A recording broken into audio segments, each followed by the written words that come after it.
नमस्कार दोस्तों, मेरे YouTube चैनल में आपका स्वागत है। आशा करती हूँ कि आप लोग अपने घर में सुरक्षित होंगे और सभी कुशल मंगल से होंगे। तो आज मैं आपको लेके आई हूँ सबसे पुराने जो हमारा आर्ट स्कूल दुमका में खुला था, वो 1988 में खुला था और जिनके द्वारा खोला गया था वो तो अब रहे नहीं, लेकिन उनकी जो कलाकृतियाँ हैं वो हमेशा अमिट छाप बनकर इस दुमका को लुभाएंगी। और अभी उनके बेटे जो सोमनाथ राय हैं, मेरे कलीग भी हैं और मेरे साथ जो है वो मेरे साथ कॉलेज में पढ़े हुए हैं, मेरे सहपाठी हैं। तो उनके घर में मैं आपको लेके आई हूँ, उनके आर्ट स्कूल में मैं लेके आई हूँ।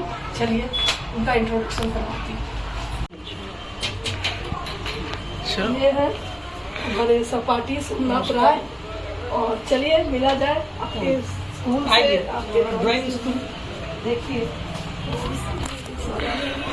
ये ड्राइंग स्कूल बहुत ही पुराना है और मेरे पिताजी स्वर्गीय ललित मोहन राय जो आरंभ किए थे 1988 में, और तब से ड्राइंग स्कूल चल रहा है। काफ़ी उतार चढ़ाव के बीच उनका पेंटिंग करते हुए उनका जिंदगी का लास्ट तक वो पेंटिंग ही करते रहे। अंतिम दिन भी स्केच किए थे और रात में उनका हार्ट अटैक से और कंटिन्यू चल रहा है। आपको प्रेरणा कैसे मिली? बस बचपन से बाबूजी के साथ, और मेरे चाचा भी आर्टिस्ट हैं शांति निकेतन में, और हम लोग के घर में सभी कला से जुड़े हुए हैं, तो हमको भी जुड़ाव स्वाभाविक था कि इसी में आ जाना था। और धीरे धीरे कैरियर भी इसी को चुन लिए। ग्रेजुएशन के बाद पेंटिंग की पढ़ाई भी की और थोड़ा फोटोग्राफी का भी पढ़ाई की, तो ये लाइन उनको रहना था। बाबूजी बीमार रहते तो उनका सेवा की विरासत को आगे भी बढ़ाना, और उनका जो मेन चीज था कि दुमका में आर्ट को एजुकेशन के रूप में स्थापित करना, वो ये कंटिन्यू शुरू किए, जिसको हम लोग चालू ही रखे हैं, कंटिन्यू रखे हैं। ये बहुत बड़ी बात है सोमनाथ जी। चलिए आपके स्टूडेंट की कुछ ड्राइंग देखते हैं। देखिए ये सब स्टूडेंट आए हैं। क्या नाम है? बताइए। नाम क्या है बाबू? ऊपर देखिए, ऊपर देखिए, क्या नाम है?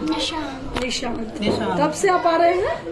आज से। अच्छा, आज का फर्स्ट दिन आपका इतना अच्छा ड्राइंग है तो आगे क्या ही होगा, क्योंकि इससे पता चलता है कि आप इतने अच्छे टीचर हैं। आगे देखते हुए। हाँ, कैसे हो आप लोग? अच्छे हो? क्या क्या नाम है सबका? नाम बताओ एक एक करके। अच्छा,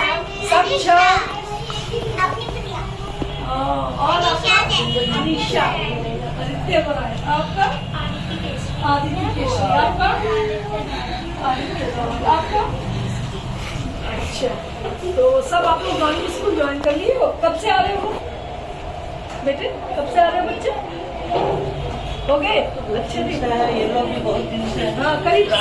ये लोग कितने पुराने स्टूडेंट होंगे सर? आप इसे पूछ। ये लोग लगभग 5 साल पुराना, 4 साल पुराना, 5-4 कुछ नए आए हैं। कोविड के चलते बंद भी था, तो हम लोग ये तो स्वाभाविक है, कोविड के चलते सारे लोग प्रभावित थे, तो सारे लोग स्टूडेंट भी अब शुरू हुआ है। लेकिन बहुत अच्छे कर रहे हैं पेंटिंग। वो देखिए अपना दिखाइए पेंटिंग।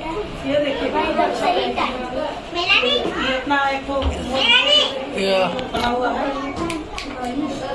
लड़की ने बनाई है, एक बच्ची ने बनाई है। कितनी छोटी बच्ची है, कितना अच्छा पेंटिंग। अभी देखिए कॉपी इतना अच्छा ये ड्राइंग भी दिखाएगी, बना हुआ है। केसरी, हाँ, केसरी कितनी अच्छी बनाई है ड्राइंग।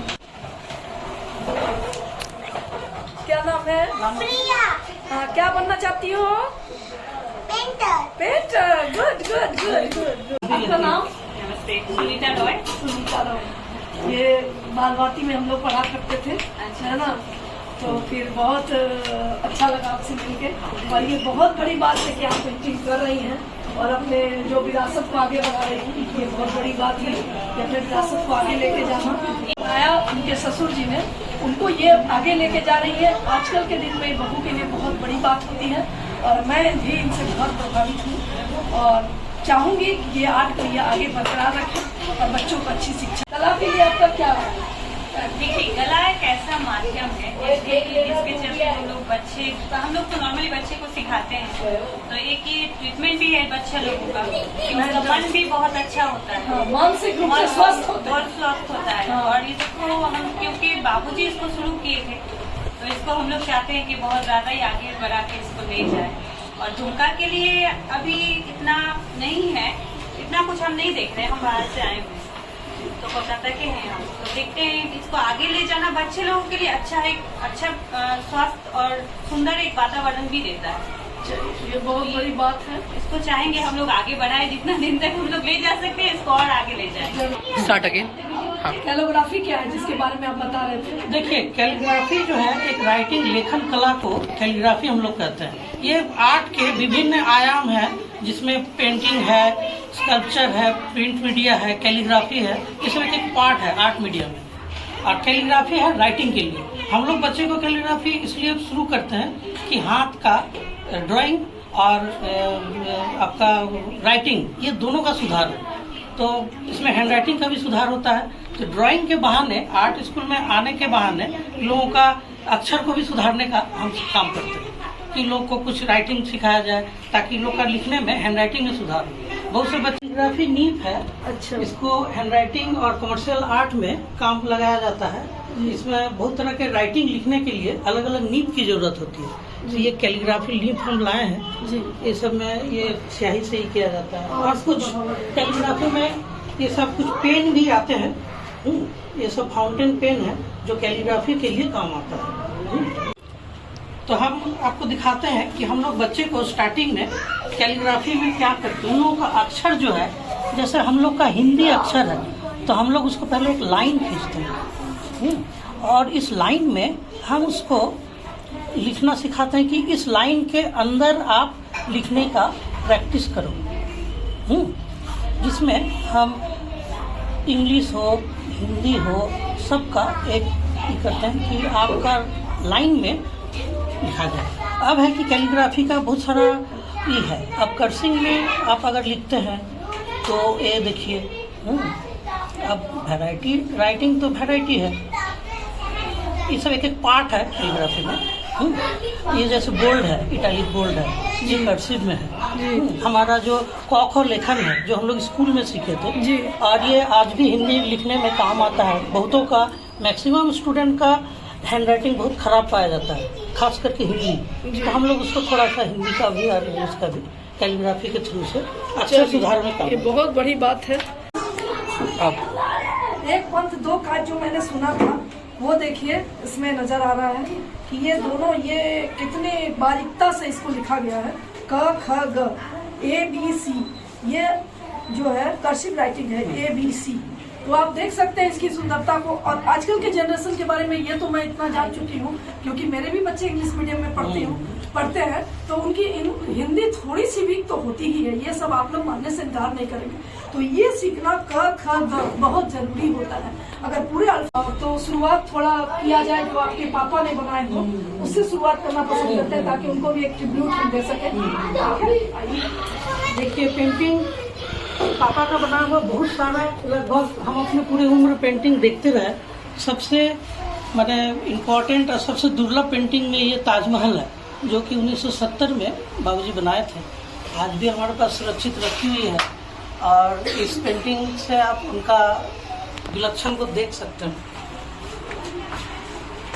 1970 का ये पेंटिंग है, ऑयल पेंटिंग है, ऑयल कैनवस है। ये 1970 का ये दशक का पेंटिंग है, और ये बहुत ही दुर्लभ पेंटिंग हम लोग सुरक्षित रखे हैं।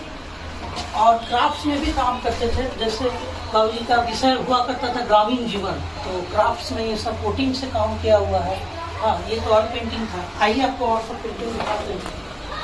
यहाँ पर कुछ पुराने पेंटिंग है, कुछ नए पेंटिंग है, कुछ स्टूडेंट के पेंटिंग है। तो उनका जो विषय हुआ करता था प्रकृति से जुड़ा हुआ, और कल्चरल उनका विषय हुआ करता था।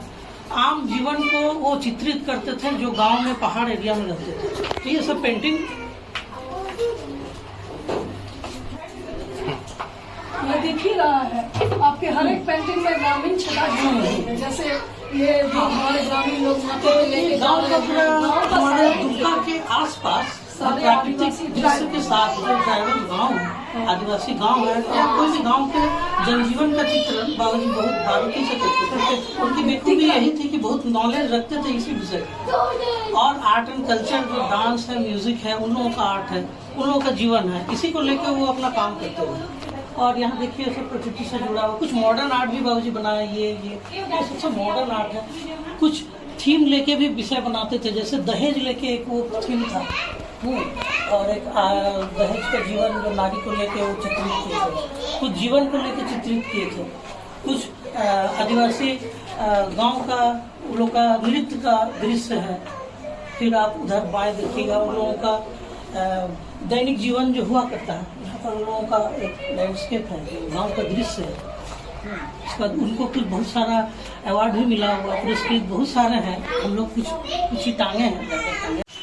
ये जो देख रहे हैं इसमें तो मैं देखने जा रही हूँ कि ये सारा चीज वेस्टेज फैक्टर है जो बहुत पुराना दिख रहा है। क्या सोमनाथ जी, इसमें जो वेस्टेज फैक्टर, ये हम लोग कुछ जरूरतमंद सामान के अलावा जिस चीज को हम लोग फेंक देते हैं तो उसको काम नहीं करता में लगा के है, उसको भी हम लोग एक कैनवास का रूप बना के और घर में ही इसको टांगने का व्यवस्था बना के और इसमें हम लोग कुछ पेंटिंग करके टांग सकते हैं। तो वेस्टेज सामान को भी काम लगाने का ये भी है। हाँ, एक ये भी है। देखिए पतला ये देखिए, पेंटिंग करने के लिए बहुत बड़ा कैनवास की जरूरत है। ये आध्यात्मिक है। ये पेंट बाबूजी का बहुत बड़ा एक रहस्यमय ब्रह्मांड का आध्यात्मिक एक दर्शन है। इस दर्शन के आधार पर बाबूजी आत्मचिंतन करते थे और इस तरह की पेंटिंग बनाते थे। हम लोग भी पूर्ण रूप से आज भी हम लोग ठीक से नहीं समझ पाए, बस इनका एक आध्यात्म का विषय से जुड़ा हुआ पेंटिंग है।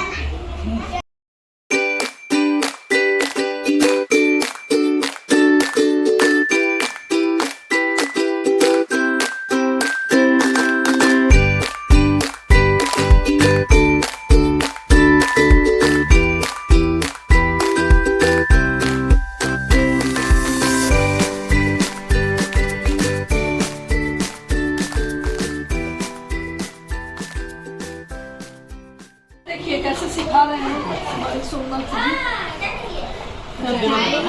लाइन का एकदम वेरी गुड है आपका। आप अपने से लिखे हैं ये? वाह। तो ये कौन सा पेन है? ये हाइलाइटर है, नियॉन पेन है। ठीक है। तो सोमनाथ जी आपसे मिलकर बहुत अच्छा लगा।